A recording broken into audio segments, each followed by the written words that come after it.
Welcome to IYR Talks English.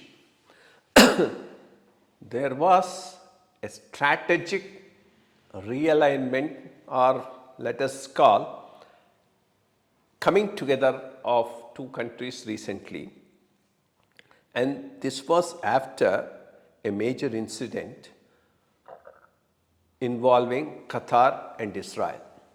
We'll discuss this in that context. Israel bombed Hamas headquarters in Qatar. Whether this was done with the consent of US or without the consent of US, there's an ambiguous response from United States of America. Trump at one point says it was done with their concurrence. Second time says we were only informed after the aircraft has taken over.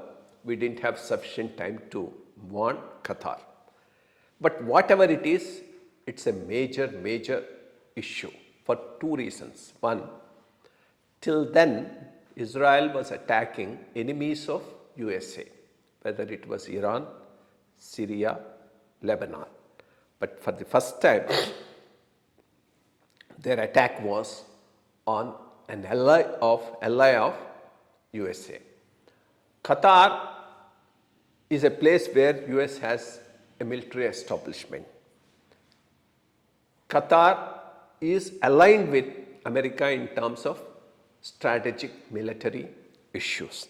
So this time Israel has chosen to attack an ally of USA, which is a major decision.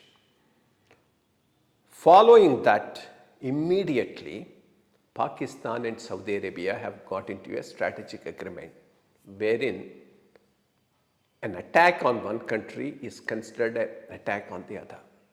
This is a major strategic initiative which has implications for India as well as for USA. This is something that was there for quite some time because Organization of Islamic Countries, as and when they meet, Pakistan keeps on making an issue of India-Pakistan relations, and India keeps countering it. At one time, at the insistence of Pakistan, India was not even allowed to participate in the Organization of Islamic Countries. That happened somewhere in the late 60s or early 70s. Fakhruddin Ali Ahmad came, went there as a representative of India, and he was not allowed to participate in that. But slowly, subsequently, they have changed their stand. Is it a sign of Islamic nations coming together against what they perceive as their enemies? In which case, this is a strategic coming together which is not to the advantage of India. In fact, it's to the disadvantage of India. Maybe Turkey also may join this in course of time, because Turkey has been supporting Pakistan for quite some time, and as late as the Operation Sindoor, they supported Pakistan militarily, which means, are we going back to the 12th century, 13th century, when the Arab-influenced Turks came on this thing to India? I mean, in fact, in those days, all that which is now part of Pakistan was the main center where they did their attacks. The religion getting intermingled with strategic interests is something where India will have a disadvantage, because all these countries can come together under one umbrella of the religion. It also has a strategic implication for USA, because till now all these Gulf countries are dependent upon America, but now they are trying to choose a new partner in terms of Pakistan, which is aligned with China. It can be a China-Pakistan Gulf axis, which means what is going to happen to the Abraham Accord? Because what America was promoting was an Abraham Accord where Israel and Gulf countries will come together. In fact, one reason why they say Hamas attacked Israel 2 years back was to thwart this Abraham Accord and a possible a corridor running through Middle East and Israel for transportation, logistic links, etc. So that's another area where America may be concerned. Whatever it is, it's a major issue and India needs to take it into consideration.